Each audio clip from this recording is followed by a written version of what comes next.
Hi, welcome to the Kinda Girly podcast, where we kind of talk about everything and we're girls, so it works. I'm Elizabeth, and today I have with me Kalyn, and we're talking about Twilight.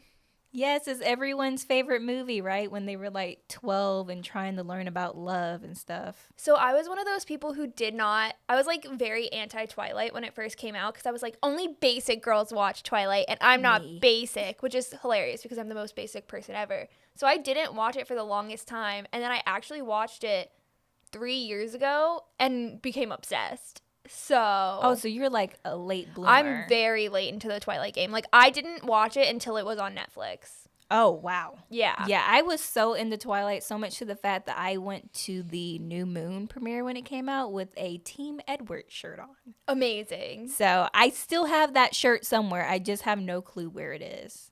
Amazing. Okay, so why don't we start off with a kind of overview of Twilight, in case there are people listening who haven't seen it, but like at this point, if you haven't, you should. It's deceptively good, and it's fun to make fun of when it's not.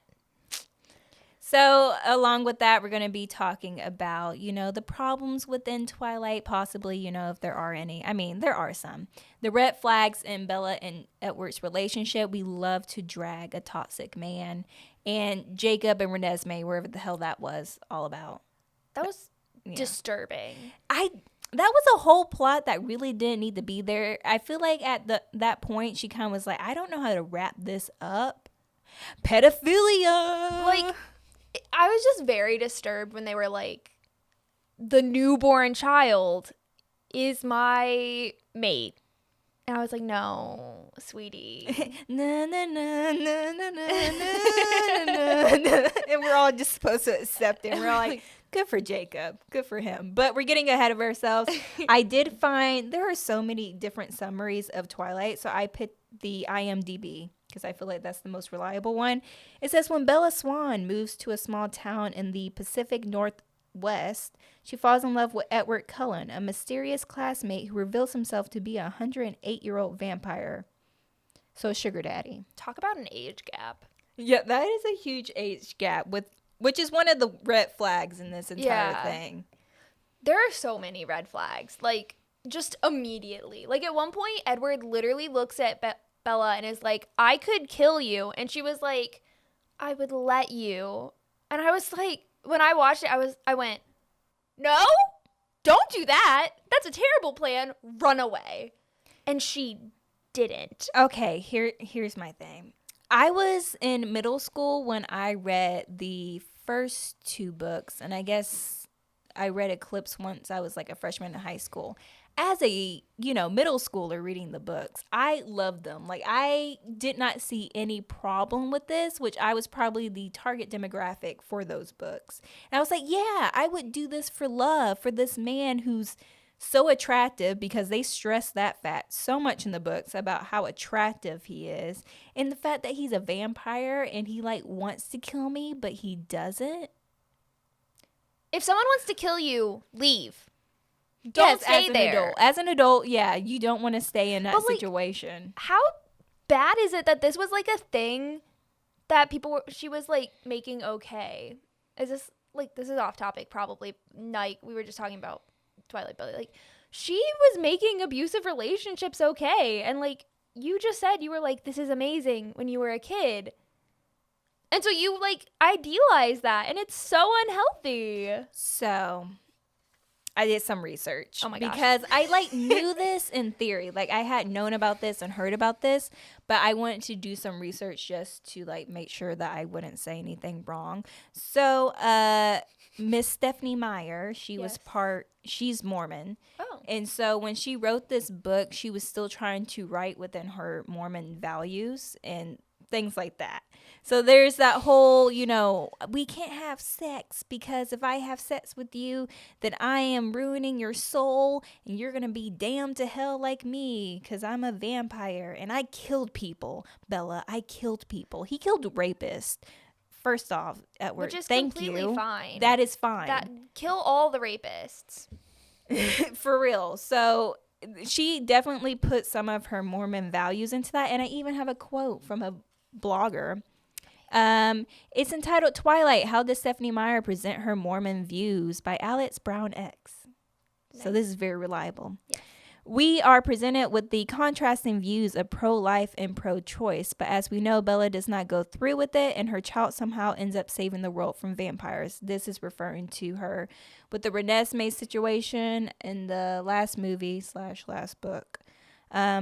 This is quite a common belief in the pro-life society that the fetus could have changed the world. This clearly presents the Mormon lifestyle in trying to persuade people out of the possible abortions in the future as they could end up saving / changing the world. So that whole Renesmee thing, like she was literally on her deathbed about to die. And Edward was like, you're pregnant with a demon baby, but she still struggled and risked her life. Like, in the movie, she looked like death on a stick. Yes. She went through with it. Was fully deceased in the movie. Like, she actually died in labor. Like, her back literally broke. Like. And not in the way that we want to. But, like, one, I didn't know Stephenie Meyer was Mormon. I feel like a lot of things now make more sense. Probably something I should have realized. But, like, I don't know. I don't agree with that. If it's going to kill you, I don't think you should do it. He had to rip her apart. She was like, just rip it out of me. Never. No. Never. I mean, I may sound selfish. Save me. Yeah. The fuck? Save me. Okay. So there's other ways that she does it. That she inserts her Mormon values. This isn't a target on Mormons whatsoever. This is just something that once you realize, you know, this was her background, then you're like, okay, I can see why she added that and why she stressed certain topics. Yeah. And why some things may come off a little problematic. There's the constant talk of damnation and losing one's soul because they gave into temptation. There's the whole thing about temptation and not giving into temptation, whether that be sex or, you know, Edward's temptation, the one to kill the woman that he apparently loves. I have a weird question that continues to bother me. Vampires don't have blood, right? Because they're dead. Their hearts aren't pumping blood. You know where I'm going with this. I can tell you know where I'm going with this. How did they eliminate the blood that they drink? No. How did he get a heart on? That's not I thought where you knew where I was going. Okay, so, like, vampires don't have blood. They don't have heartbeats. Like, no blood, no heartbeat. Yeah. A hard-on is a rush of blood to a penis. I'm not allowed to say penis on TikTok, but it's fine.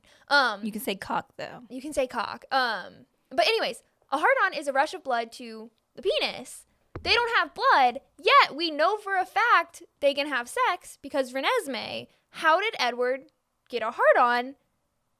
I have questions. Okay, again, I read these books when I was like in middle school and high school, so I never even thought about that. And even as an adult, that never crossed my mind. I was just like, obviously he got hard because like men, they breathe and they get a hard on. So I was like, But it's like a rush of blood, right? So how did it happen? This is a huge plot hole that I need Stephenie Meyer to answer for me because I don't think she's going to answer I don't think she will either, but I'm genuinely curious. Like, how? I think everyone's go-to answer is going to be venom.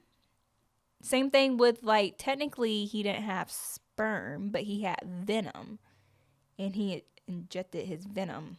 I didn't read the books. This is something that I should clarify now. I don't think they say that in the books. I don't remember. I feel like this was something like a theory later on that fans were like, wait, so how did he get her pregnant if he's dead? Okay, cool. So other people have similar questions to mine. Well, not the hard-on part, I don't think, but the pregnancy part, yes. Also, follow-up question. I don't like anything cold touching me. Imagine just like a cold penis. Inside of you. Well, see, when they had their honeymoon, I don't know if they said this in the movies, but I do know in the books, they said that they had turned the AC off and it was really hot in that room so that she could stand being that close to him. Love. I'm more uncomfy. Yeah. She didn't even like romantic. Touching him? Wait, she didn't like touching him unless the AC was turned off? Well, no, it was like one of those things like, I don't want to be freezing cold because we're going to be touching each other for maybe a long period of time. I don't know how long he could last. I'm assuming a while. Didn't he break the bed? Yeah, he did. But like, how did he not break her? Like, we all talk about it like it'd be real fun, but like, let's be real, it would not be fun. So yeah, that was definitely a concern of his, because I think he had mentioned that in Eclipse. He probably did it in the movie too. He was like, I don't want to hurt you. Like when she tried to seduce him, and he was like, quit trying to take my clothes off. What was that hand motion? Because he was like buttoning up his shirt back because she had undone. He was like, quit trying to take my clothes off. Okay. Yeah. I've seen the movies quite a few times. I tried to rewatch them, but my fiance wouldn't watch with me, which I wanted his opinion because, like, I feel like a man's opinion would be interesting because it's definitely like aimed towards women, like without a doubt. So I thought it'd be interesting to if my fiance like would sit there and give his opinion. He wouldn't, which was rude. He was playing video games. I would like a man's opinion too about that. They probably just cringe and be like, "Oh, it's that girly crap." I don't know, but funny thing is, my husband, or maybe it was my first boyfriend, one of them, one of those, I get those confused all the time.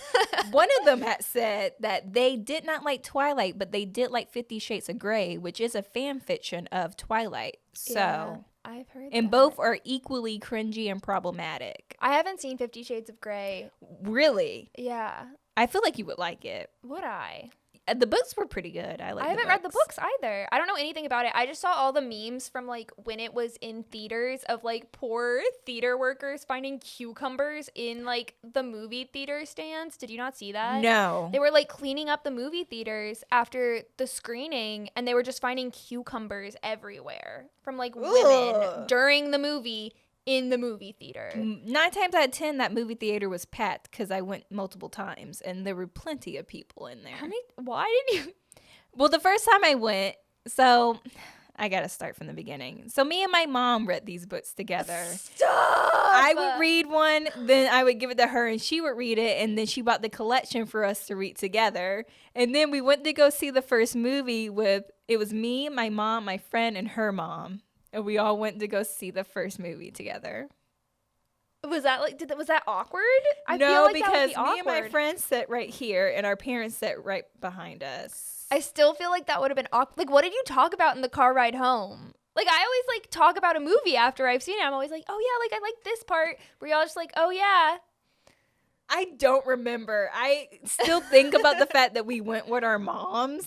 And it's so cringy. It like makes me uncomfortable now thinking about it. Would I do it again? Yes, because my mom paid for it. However, that was still very cringy. Amazing. I don't remember what we talked about. I think we were all like, oh, that was pretty good. I don't think my mom liked to play Christian Grey. She was like, he's not cute.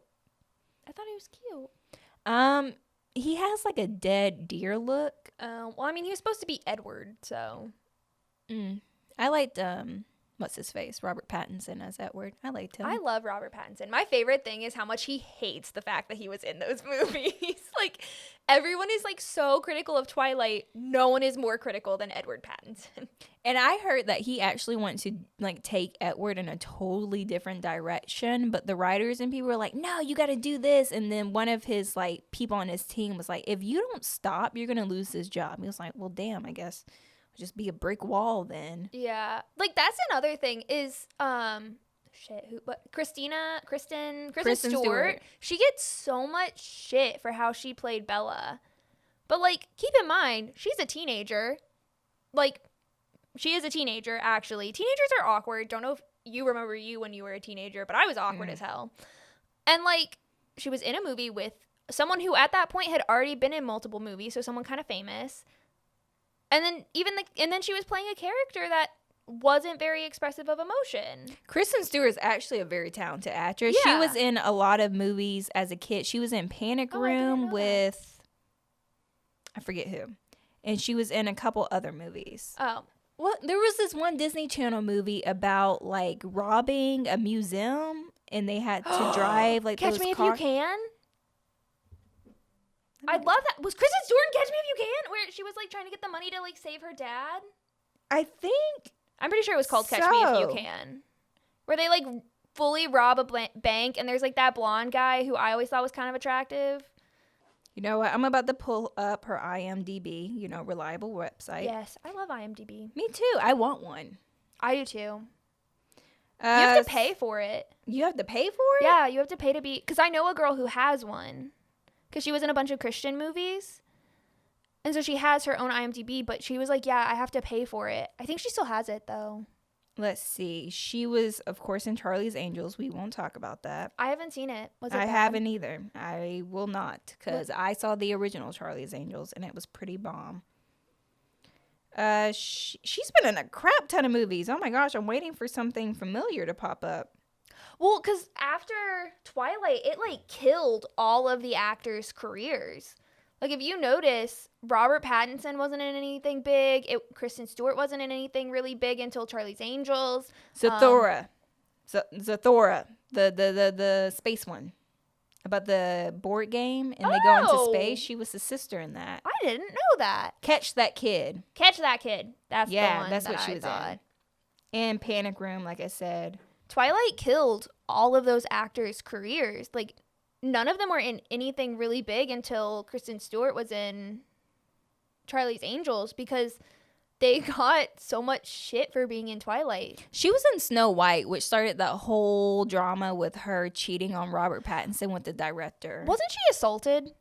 What? I'm pretty sure she didn't, like, choose to cheat with the director. I'm pretty sure he, like, assaulted her. I do not know that information. I do know there were, like, pictures of them, like, cuddled up and stuff that went viral during that time. Yeah, I'm pretty sure it was, like, a thing where she was like, hey, it wasn't actually my choice. Like, I did it for my job.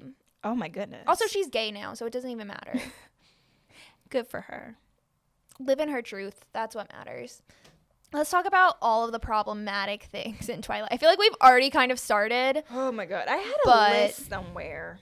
I think the first problematic thing, that's, like, not really problematic, but it's problematic for me, is they made Taylor Lautner wear that ugly wig in the first, like, that thing looked movie nappy and a half. as hell. It didn't look real.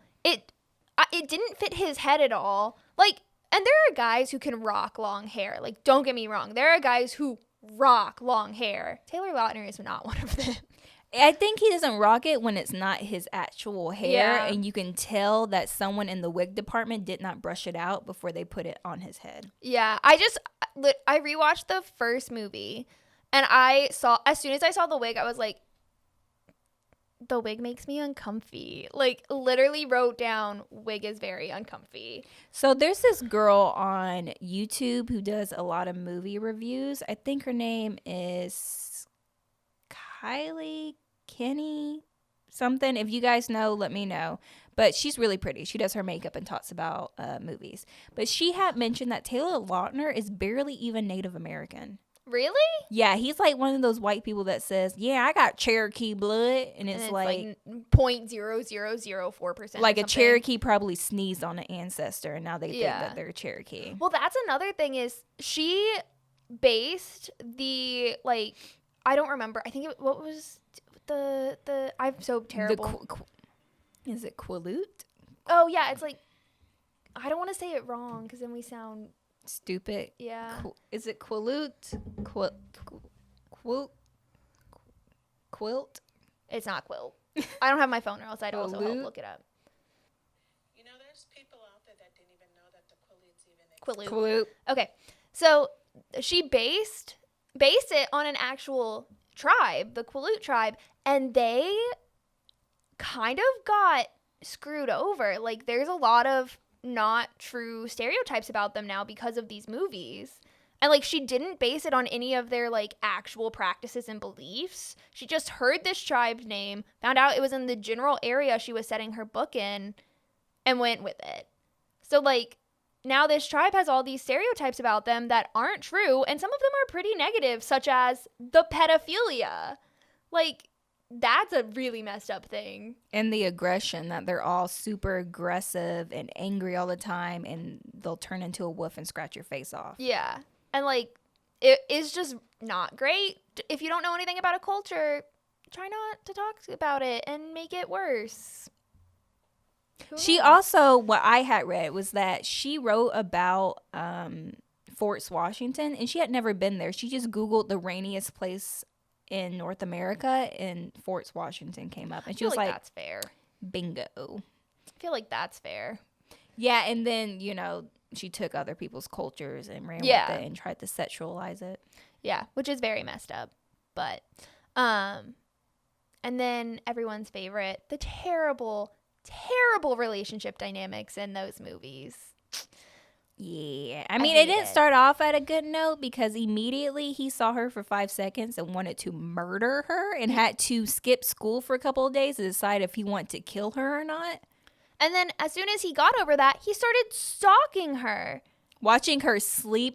Here's the thing. Regardless of how much I may be obsessed with someone, I don't think I can stand there for hours on end and watch them sleep. That shit is boring. Also, can we talk about the way she slept? In like every movie was the most fake, uncomfortable sleep position ever. Like she slept with her like arm like above her head with like on her back with like her hand on her chest. Like the most uncomfortable, fake looking sleeping position I've ever seen. And every time they showed her asleep, she was in that position.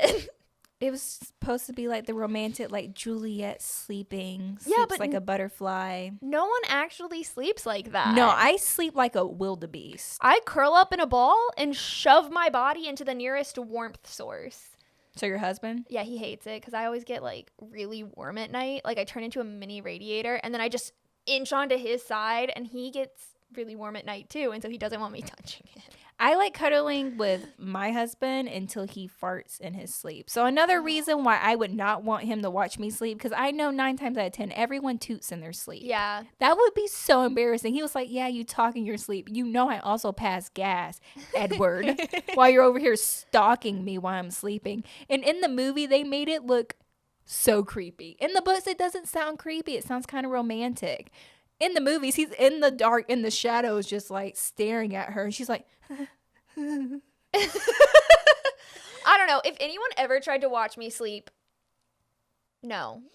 Don't. I mean, he watched her sleep and still wanted to stay with her I guess, and not yeah. kill her.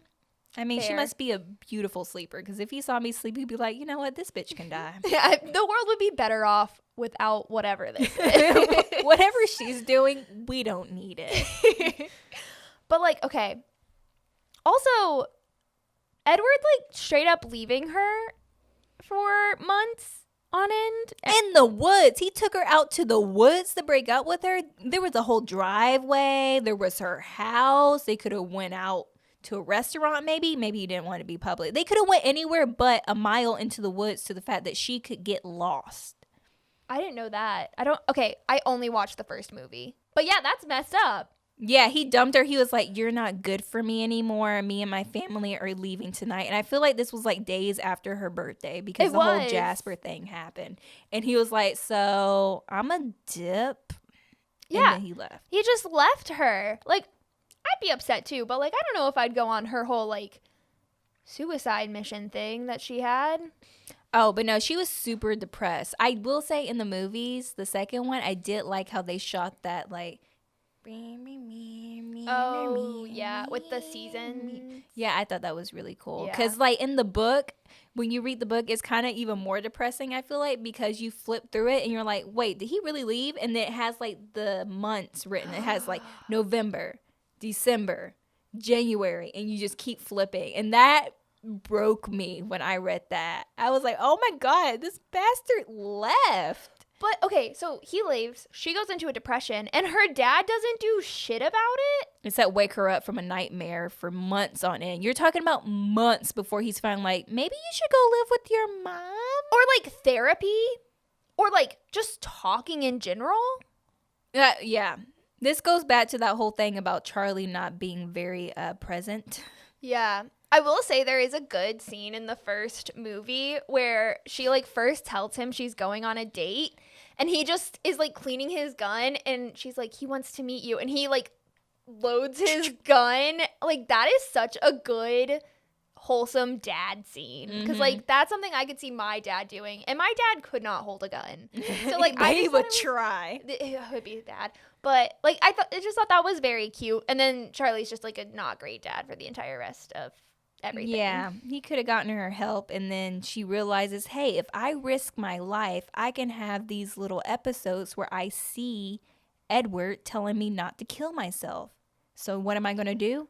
I'm going to potentially get to the point where it seems like I'm killing myself. Yeah, and then she goes like cliff diving, and Alice sees it and like thinks that she's killing herself, and she tells Edward, and instead of like Edward confirming that this is what happened, Edward's like, peace out, I'm gonna kill myself too. Like, what in the Romeo and Juliet is this? See, and that's funny because in the very first scene in the movies and in the books, they have that Romeo and Juliet test or something. Yeah. And it's all about, you know, if I were to lose you, I would go to the Volturi and kill myself too, which is another red flag. If you feel like you can't live with someone to the point that you're going to kill yourself, that is more of your problem. Don't project that onto me. I'm responsible for you to stay alive. That's a big sign of an unhealthy relationship, and if someone says that to you, get out.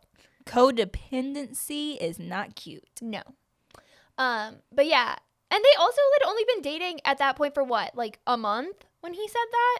Not very long. Yeah. Which is concerning again. But like, I just don't.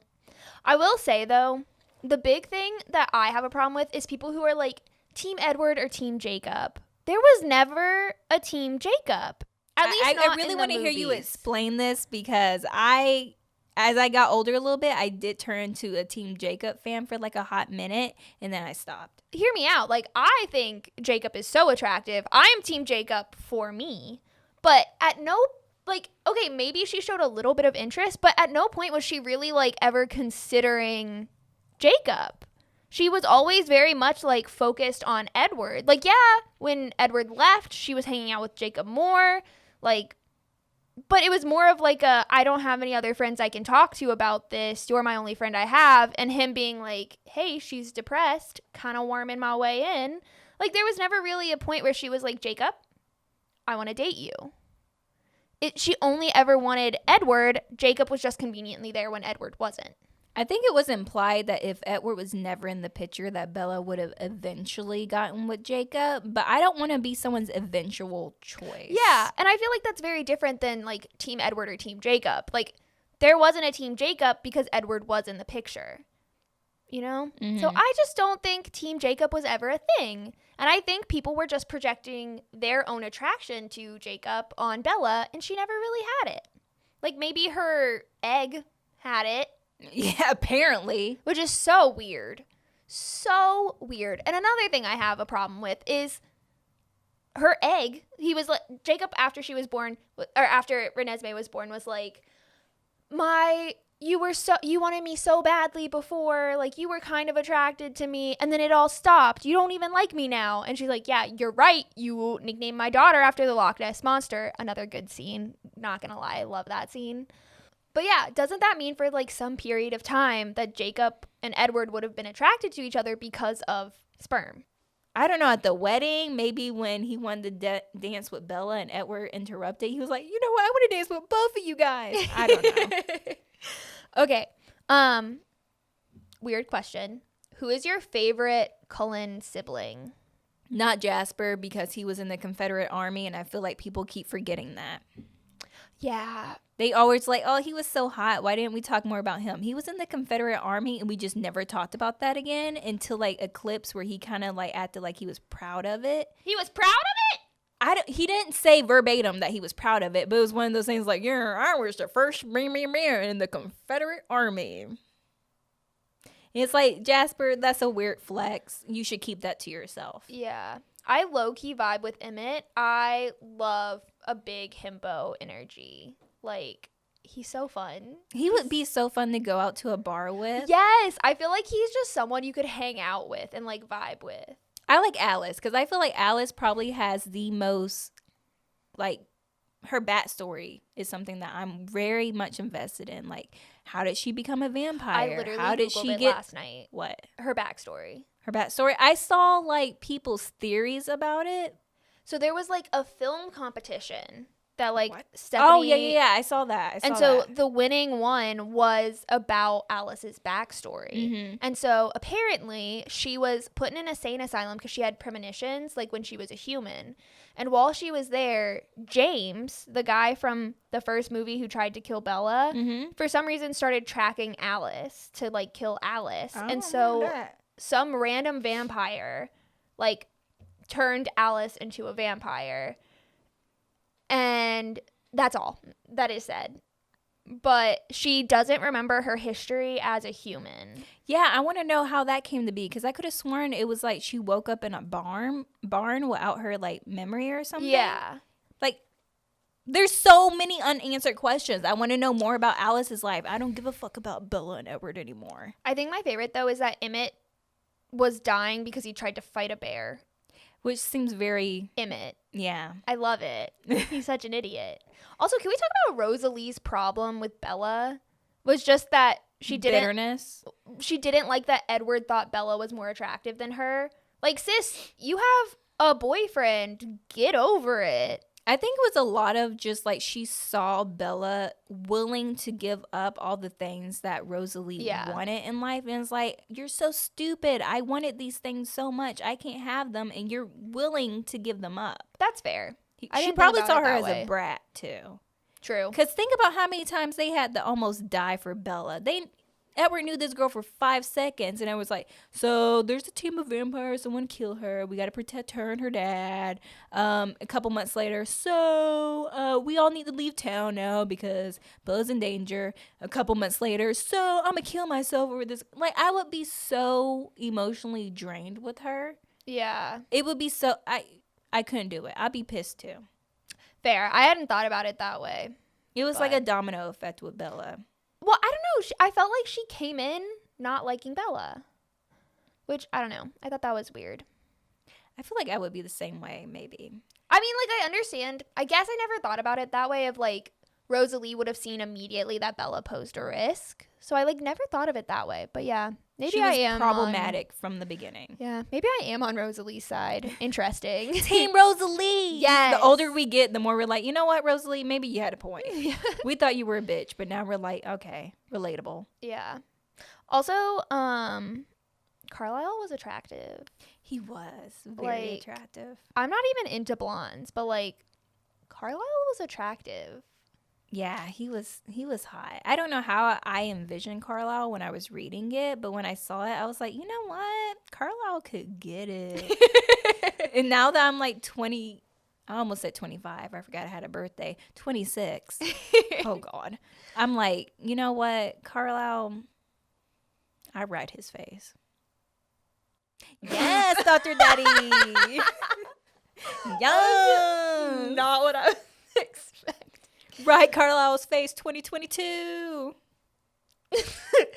Okay, so let's talk about Jacob and Renesmee. That is so problematic. So problematic. I literally feel like, and this is how I felt about Divergent. Did you ever read those books? Yes, I didn't read the last one because I was like, this is so dumb. Good for you. So I feel like the same thing with Divergent, that the author got pushed to write these books because, you know, hey, you're making us money, so you need to add another book. And they never really had planned out how they were going to end it. Yeah. Or they didn't have enough time to do it because they were pushed with these deadlines. I don't know if that was always the end goal for her. I have no clue.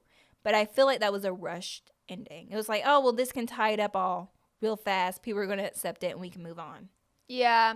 My thing was just like, oh, she ages super fast and that's why it's not weird. Like, no.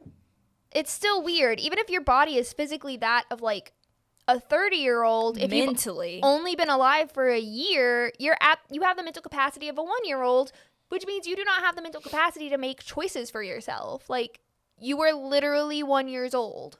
He's like, I'm going to be like a big brother to her until I can fuck her. Which is also an issue. Mm-hmm. Like, no?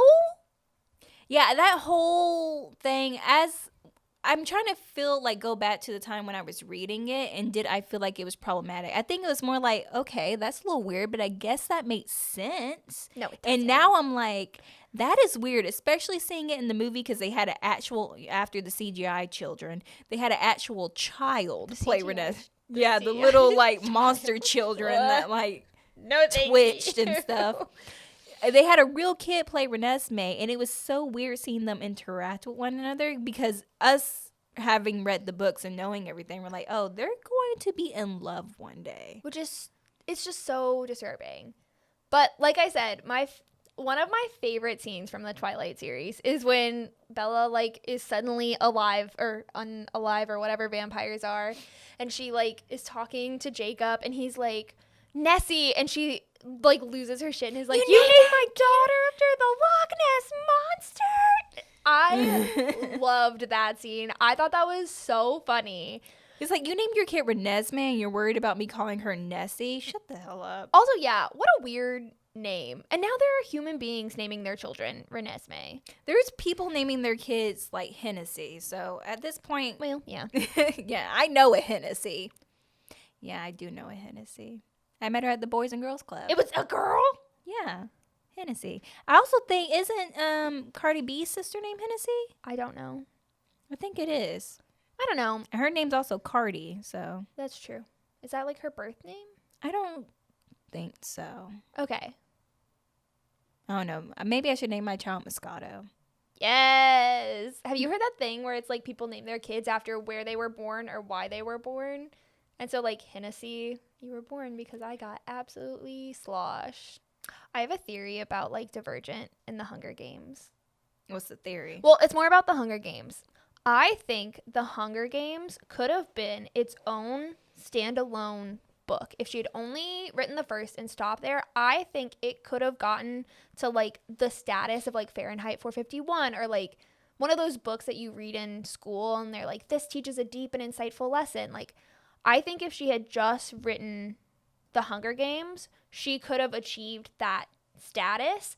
However, as soon as she wrote the second and third one, she completely negated the like message behind the Hunger Games because it went from like this insightful story about like too much governmental power and like segregation and all that To love. to like a love story. And I think if she hadn't have written the second and third, because they detract from the original story, they aren't good or as good.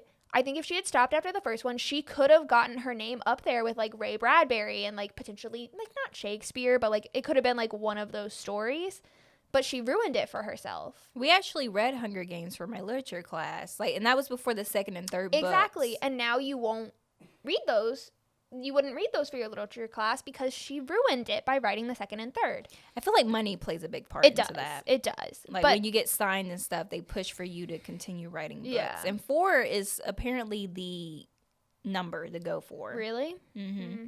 Also, I saw something that was like Divergent killed the young adult dystopian story. Like, Yeah, Divergent was like the first one was good. After that, it was so corny because I don't really think she had a plan for Divergent beyond the first one. I saw something that was like the way Divergent was written was too formulaic for it to like carry.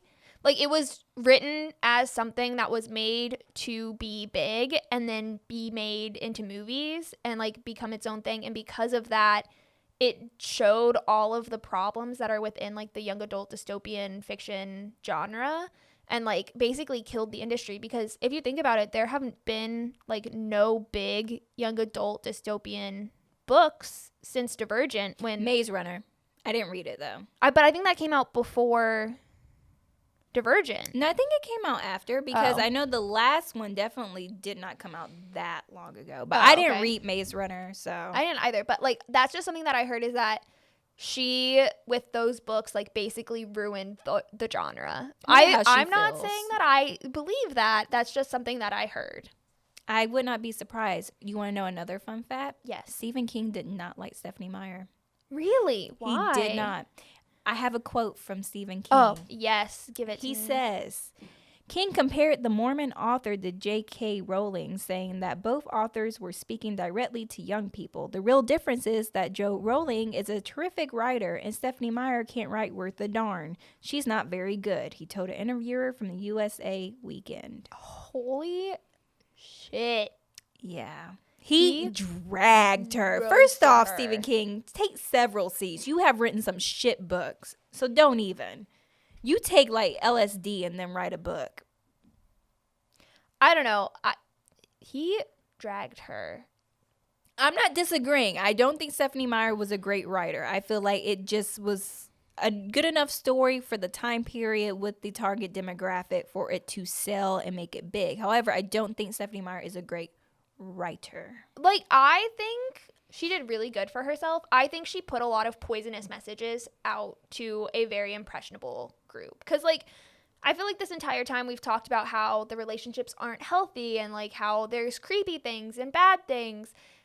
But there are still people today who idolize that kind of relationship. Like, I know someone who literally said she wants a relationship, like, where they are, like, screaming at each other all the time just so they can make up. And, like, that is not a healthy way to think. Like, she put out these, like, super poisonous relationships and made it so people want that. And that's so bad. Like, that's really bad. Domestic abuse is a big problem, especially in America. It's like it's like abuse with sprinkles on it. It's like you see how pretty it sparkles technically since he sparkles on it, and you just accept it and you're like, oh, this is cute because he's a vampire and he's hot. But it's not. It's never okay to, like, be in relationships like that. So I think we all can agree that Edward Cullen has problems. Yes. Was he attractive? Yes. Was he also very, like, magical and stuff? Also yes. But was he problematic? 100%. 100%. Oh, there we go. Yeah. If you edit that out, I'm gonna yell. You're gonna be so bitter. I'm just gonna gonna edit mad. out. She burnt too. Thank you so much for listening. Please like, comment, subscribe. Tell us what you think, whether you're a Twilight fan or not, or your personal opinions of the relationships within the books/movies. If you are watching this on YouTube, don't forget we have our podcast on Spotify, Apple Podcasts, and elsewhere, and you can check that out. And if you're watching or listening through the podcast, you can go follow us on YouTube. Also, follow us on TikTok and Instagram and Facebook, and just please show us love online so that way we know people are listening and getting something out of this. And we will see you all next time. Bye.